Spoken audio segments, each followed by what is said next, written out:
Students, good morning. Continuation of the lesson The Brave Porter. In the last class I explained how he has climbed onto its horses, how Porter had climbed onto the horse's back, and at that time impatiently the horse had moved and it was galloping along the fences and fields, and whenever Porter had realized where they were going, he tried to stop the horse, but he couldn't stop the horse. It was galloping. Then continuation. When they passed a young tree, the porter grabbed a branch, but the horse did not stop. Instead, the tree was pulled out of the ground. A sentry from the enemy camp saw the porter galloping towards the camp with a tree in one hand and his reins in the other. That must be the general who captured a tiger with his bare hands. He thought, now he has uprooted a tree with only one hand. He is not an ordinary man, he is a giant. Run, run, save yourselves. The famous tiger general is coming at the head of a large army to attack us. He has the strength of a giant. He has uprooted a tree with one hand. So, when they passed a young tree, the horse was galloping, and the porter couldn't stop the horse, and it was galloping. When they passed a young tree, the porter grabbed a branch. Grabbed means holding a branch of a tree. Holding a branch. He was trying to take the branch from the tree, but the horse didn't stop. Horse didn't stop. Horse was running, horse was galloping, jumping. It leapt over the fences and fields, and instead the tree was pulled out of the country. Instead, he tried to take the branch of the tree, but instead the branch, the whole tree was pulled out of the ground. The whole tree was come out of the ground, and the sentry from the enemy camp saw the porter galloping towards the camp with a tree in one hand and his reins in the other. So sentry from a guard, one soldier from the enemy camp had seen that the porter was galloping towards the camp with a tree in one hand and another hand the reins, in his reins in the other hand. He must be the general of the army who captured a tiger with bare feet, without using any weapon. Who captured a tiger? It was the man who captured the tiger, very dangerous animal, without using any bare hands. Now he was coming towards the camp to kill all the enemies. So he said to remaining soldiers, and the king also, there was a giant, run, run, save your life.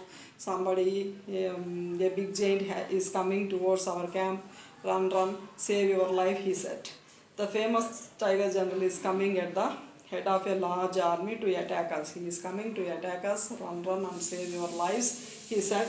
He has the strength of a giant. He is a giant. He has the strength of a giant. Why he said like that? He is the man who captured a tiger without using any weapon, with his bare hands. At the same time, he is coming, his reins in one hand, in another hand there is a tree, uprooted tree. So he is coming towards the camp. So one of the soldiers saw this porter was coming towards the camp. He said to remaining soldiers, run, run, save your life. Enemy, the great general, is coming towards our camp, to kill us, to defeat us. Then he said he has uprooted a tree with one hand, he said. The frightened soldiers fled. Their king was left by himself in his tent. Only king was left. Remaining all soldiers run away, fled. Fled means run away, escape. Past tense, flee, fled, fled. Past tense of flee, fled. So frightened soldiers fled. They run away. They are escaped. The king was left. Only king was left in the camp, in his tent. Hurriedly he wrote a letter begging for peace and apologizing for attacking this country. He left his letter in the tent. Then he jumped on his horse and followed his soldiers. When the porter's brown horse reached the deserted camp, it stopped. With shaking hands, the porter untied his feet and fell to the ground. When he looked around, he was surprised to find the camp empty. He looked in the king's tent and found the letter. The puzzled porter walked back to the city with the letter in his pocket. He went to his wife and gave her the letter. The frightened soldiers fled. They ran away. So king was left in the palace. Hurriedly he wrote a letter, very fast. Having no time, he wrote a letter hurriedly and kept it in the camp, and he too jumped on his horse and left the camp and following his soldiers. This porter, after reaching this camp, this porter untied with the shivering and with shivering, and he untied the ropes, and he had fallen to the ground, and with shaking hands the porter untied the feet and fell to the ground, and he looked around. The camp was deserted. There was nobody. Nobody was there. Deserted means empty. Nobody, no soldier, no king. Everybody had run away. So he found the camp was empty, and he looked in the king's tent and found the letter. He found a letter which was written by the king. The puzzled and confused, he was confused. Porter walked back to the city and the letter in his pocket. He went to his wife and gave it to his wife. Dear wife, he said to his wife. After giving the letter, he said to his wife in this way. He said, never in my life will I ride a horse again. Please take this letter to our king and tell him that the enemy has run away. I am going to bed. His wife ran towards the palace with the letter. When the king read the letter, he was full of praise for his new general. He asked the porter's wife where her husband was. My husband is tired, your majesty. The servants have put him to bed, answered the wife respectfully.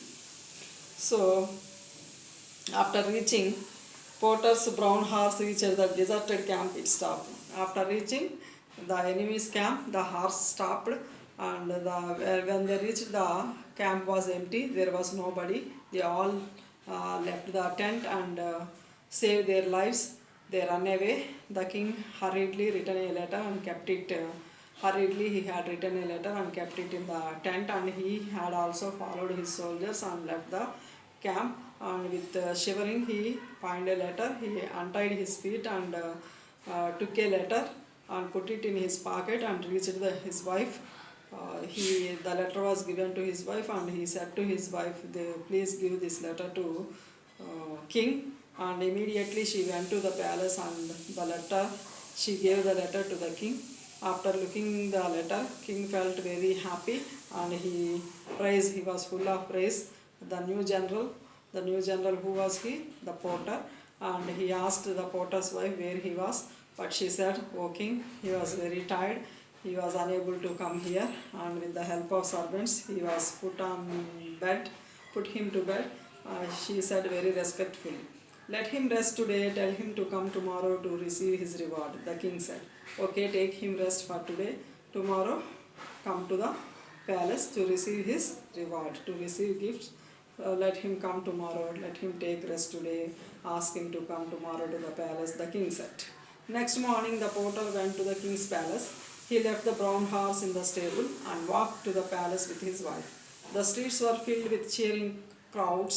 They had all heard about his brave action. Cheering, applauding. The streets were filled with cheering crowds. They had all heard about the brave action of porter. Next morning, the porter went to his palace. He left the brown horse in the stable, and he walked to the palace with his wife. Actually, luck favored the porter. Luck favored the porter. Because why I have used this sentence, luck favored the porter? Because he is trying to take a branch from the tree, but the tree was, the horse didn't stop. So the whole tree was uprooted the whole tree was coming out of the ground, and at the same time the soldier had seen this, enemy camp soldier had seen this situation, and he said to all remaining soldiers, "The brave porter is coming with one hand uprooted tree, in another hand reins," and he was trying to kill us.